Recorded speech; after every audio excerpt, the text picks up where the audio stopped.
السلام عليكم ورحمة الله. تحية طيبة وياكم جعفر العراقي. الشرح لهذا اليوم عن كيفية ضبط إعدادات راوتر تي بي لينك. مثل ما تعرفون إنه راوتر تي بي لينك منتشر بالعراق بكثرة، لكن نظام راوتر تي بي لينك واحد ما يتغير. بالبداية راح أشرح على طريقتين. الطريقة الأولى إنه إذا الجهاز راح يكون جديد، والطريقة الثانية على إنه الجهاز يكون مستعمل. في حالة إنه الجهاز راح يكون جديد، كل ما عليه إنه أقوم بتوصيل منفذ الكهرباء على الراوتر، بعدها أقوم بربط على الوايرلس. أما إذا كان الجهاز مستخدم، كل ما عليه إنه أقوم بتوصيل الكهرباء لراوتر تي بي لينك، بعدها أقوم بترسيد الجهاز وأقوم بعدها بالاتصال. هسه راح يكون الشرح موحد. كل ما عليه انه اقوم بربط على وايرلس تي بي لينك، بعدها اضغط على كونكت،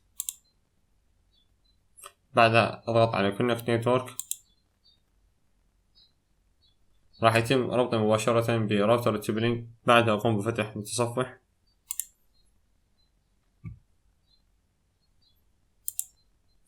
كل ما علي انه اقوم بكتابة اي بي الدخول لراوتر التي بي لينك. راوترات تي بي لينك تحتوي على اي بي موحد. بعدها اضغط على انتر.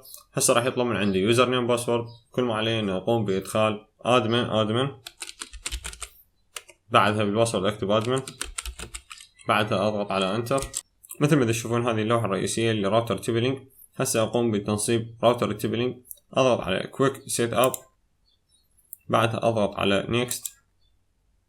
هنا راح يتم ربط راوتر تي بي لينك على نوعين، نوع البي بي او ونوع الدايناميك اي بي. الدايناميك اي بي هاي تختص بمشتركي الايرث ماكس، وايضا البي بي او هاي تختص بمشتركين عاديين لشبكات الانترنت.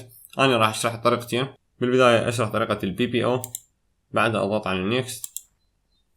هنا ادخل اليوزر نيم باسورد،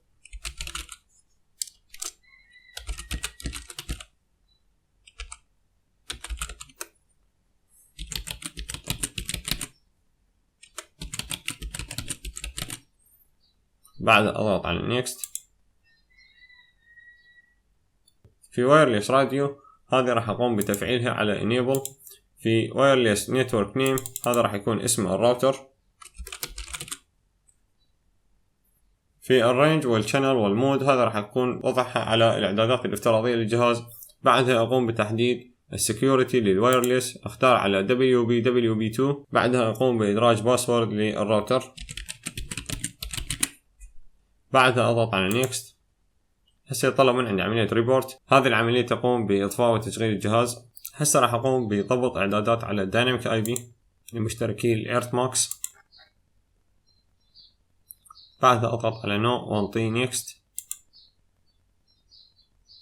في خيار الوايرلس راديو والاختيارات البقية راح أخليها مثل على الإعدادات الطبيعية. في خيار وايرلس نتورك نيم أقوم بوضع اسم للراوتر.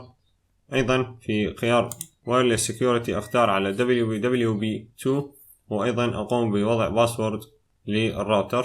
هذه كانت اعدادات طبيعية لراوتر تي بي لينك.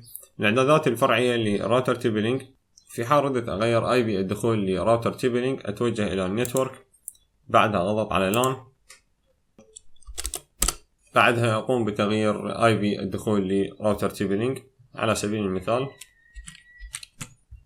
بعدها انطي سيف. في خيار الوايرلس اقدر من خلال هذا الخيار اقوم بتغيير اسم للاس اس اي او الوايرلس نتورك نيم، اقوم بتغيير اسم الراوتر. في خيار وايرلس سكيورتي اقوم بتغيير الباسورد لراوتر تي بي لينك. في خيار DHCP هذا الخيار راح يمكنني من عرض الاشخاص المتصلين بالراوتر عن طريق DHCP ليست. بعدها راح يعرض لي الاشخاص اللي رابطين براوتر تي بي لينك عن طريق اسم وماك ادريس واي بي الدخول ووقت الدخول لراوتر تي بي لينك. حاولت انه اغير اليوزر نيم والباسورد لراوتر تي بي لينك، اقوم بالضغط على سيستم تولز، بعدها اتوجه الى باسورد. في اليوزر نيم اقوم بوضع ادمن، في الباسورد اولد اقوم بوضع ادمن، في نيو يوزر نيم اقوم بوضع الاسم الجديد للدخول للوحة التي بي لينك.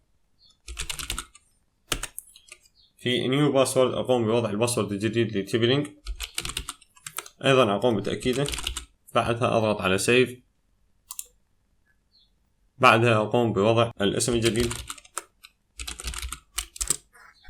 مثل ما تشوفون دخل على راوتر التي بي لينك. لهنا انتهى شرحي لهذا اليوم. اذا كان عندك اي سؤال او استفسار اتراسلني. تحياتي لكم، جعفر العراقي.